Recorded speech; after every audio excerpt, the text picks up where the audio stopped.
them touchdown passes. Peyton bounces around, throws. The ball will be caught. Julius Thomas, touchdown Denver.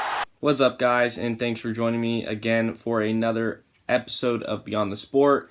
And in this episode, I'm going to be breaking down the NBA proposal for the return to play, in which we are going to see a return to the NBA should it be allowed, as this has just gone through today, as Adam Silver, commissioner of the NBA, has submitted something that is going to be reviewed by the owners and the players union.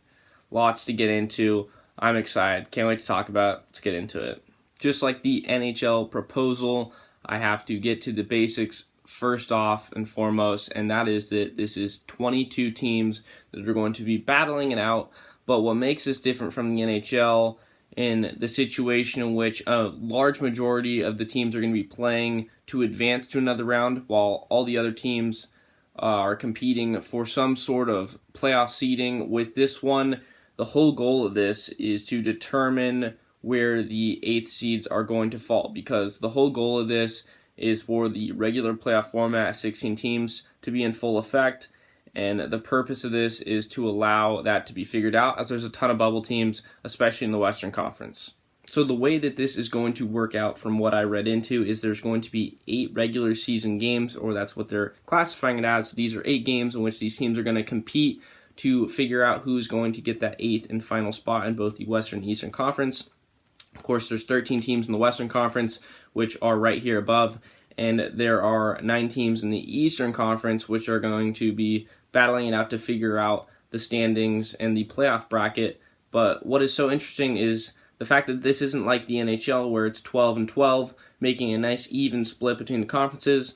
This is based on competitive nature, meaning since the Western Conference has more bubble teams that have legitimate aspirations to be a playoff team before all this went down, they felt the need to put more teams from the Western Conference in contention. And I like that. I think it's a little bit interesting that 13 of the 22 are in the Western Conference, but at the end of the day, it's to promote the fact that these teams fought hard for the most part this season, and they are here for a reason, because they were within reasonable grasp and had a chance to make that 8th seed should the season have played out like we're accustomed to seeing. After these regular season games are played, if the 9th seed is within 4 games of that 8th seed, they're going to have their play-in tournament, and the way that this is going to go, for the 9th seed, it is single elimination, and for that 8th seed, it is double elimination. So if they're the 9th seed, they're going to have to beat that 8th seed twice to take that spot and claim their playoff ticket. That is going to be one of the most interesting factors in all of this, seeing if it does indeed go to that. I think that there's a very high chance that it is going to, because that's what makes the Western Conference so much more interesting, is it's very competitive from top to bottom. There's a lot of teams fighting for that final spot. And another thing that makes all of this that much more worthy of the eye, I guess, not exactly the best terminology or the best way to phrase it, but what makes all this so exciting is, 1, we've never seen this, of course, but 2, there are so many teams that are going to be healthy. They've had time to regroup and really process everything, both mentally and physically, and we're going to see very competitive basketball between these teams. And that's one of my biggest takeaways. Like the NHL, the guys are able to rest. It's been a very long break. We're going to have to see how some of these guys come out of this break. Some might not come out of it on the other good side of things, as they might be a little bit out of shape. It's hard to stay in basketball shape when you're not competing at an extremely high level. This has been quarantine. These guys haven't been able to continue to be on the court and compete with each other and make each other better. And I think that that could pay dividend. We could see which guys have truly been putting in the most work, considering all the difficult circumstances and all the obstacles that they've had to overcome throughout this process, because you can train as much as you want, but at the end of the day, you can ask any guy in the league, if you're not able to play an actual game, there's no way to truly facilitate that and to bring that same energy level. So I think having their legs under them is going to be one of the most interesting aspects of all of this. The location for all 22 teams to be playing and to be in confinement with is going to be Orlando, Florida, at Disney World. This was a site where we had heard this rumor for quite some time. It seemed like a very popular location, and sure enough, this is where these teams are going to be playing at. They're going to be confined to the area in Orlando where they're going to have their hotels and where they're going to follow all the COVID-19 protocols to make this possible. and that is where the location is. As for the date, this is going to realistically, or I guess hopefully I should say, not necessarily realistically, because this thing isn't set in stone yet, hasn't been passed, but the plan is for the season to return on July 31st. They're in Orlando, and the goal for this season and the way that they currently have it formatted is for Game 7, should it go to in the NBA Finals, the season last as long as it possibly could, the goal is for the season to end around mid to late October. And the last thing with this, what this means for both the NBA draft lottery and the NBA draft, which cannot be completed until all of this is figured out and the season does return. And pretty much what this means is, as for the lottery, which was set to have happened, I believe, around 2 weeks ago, if I'm not mistaken, it was supposed to have happened. Of course, that was pushed back because the thing with this proposal is these teams have to play to determine those 8th seeds, and by doing that, they're going to determine who missed the playoffs as a result and will not be able to continue in the postseason, and then they will have the lottery set and can go from that point on. As of right now, there's 8 teams, like I said, that are just wiped. Their season's over, like the NHL.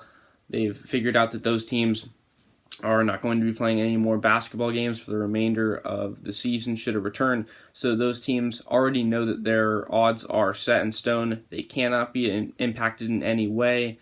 The Warriors, the Cavaliers, and the Timberwolves are the 3 teams who are tied for the best odds at 14%, getting that first overall pick in the lottery to be able to select whoever they choose come draft night. But like I said, those are 2 things which are unknown variables at the moment, and until this all realistically ends up happening and these teams are on the courts and battle it out, we're not going to know what the draft lottery is going to look like for those other teams, and we're not going to, of course, be able to have the draft until the season does conclude. But I have to interrupt myself with current me, as there is a huge development in relation to this video, of course, while I'm editing it, and that is the fact that the Board of Governors has successfully passed the proposal. It has gone through, and the only thing that remains is actually having confirmation of having the season return under the current circumstances that they have in place.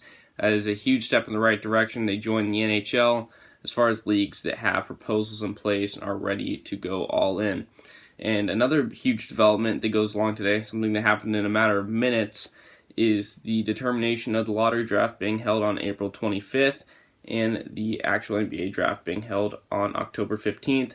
Of course, the reason for this would be, like I mentioned in the video, but without confirmation as far as the dates go, and that is that they chose April 25th for the lottery draft because at this point in the proposal, being that they hope to return on July 31st, they will be far enough in to have determined the 8 seeds, have the playoff bracket completed, and have the teams that missed the playoffs, in technicality I guess, have those teams be pushed over into the lottery so that they can determine the odds for the remaining teams outside the 8 that already know that they're eliminated from contention.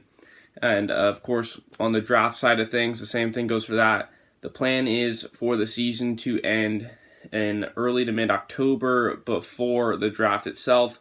That way, when the season concludes, they can get to the draft as quickly as possible and get some new players into the league and figure out all the stuff that goes with that. And that is the reason for those dates. And there you go. Breaking news mid-video. I'm surprised this hasn't happened before, or at least not significant enough news to throw in this video. But of course, while I was editing this all came up. I knew there was a chance it would, but have to throw it in there because this is all crucial information to what will hopefully be returned to the NBA. My final thoughts on this are, just like the NHL, I'm happy to see there is a return plan in place. It hasn't been passed yet. This is just simply something that is picking up steam. And of course, Commissioner Adam Silver is on board, which is huge. But just like the NHL, it's important that the owners and all the players throughout the league are looking forward to this and are okay with the current guidelines in place in order for this to actually end up happening. And I think that they will be. I think that a lot of guys have voiced their opinions. They want the season to return, and these are very significant voices that have definitely made it public. Guys like LeBron James, Giannis Antetokounmpo, Chris Paul, guys of that sort, guys that will be playoff caliber teams. They want to return to the court, and ultimately I think that they're going to once this gets passed. should the dates change potentially, but July 31st seems like a realistic date if you ask me, because that's pretty far down the road. That's not anytime soon. So all we can do is hope as sports fans that by that point it'll be a safe time for these guys to return to the court and eventually have a playoff so that we can declare a champion, because that is what's most important.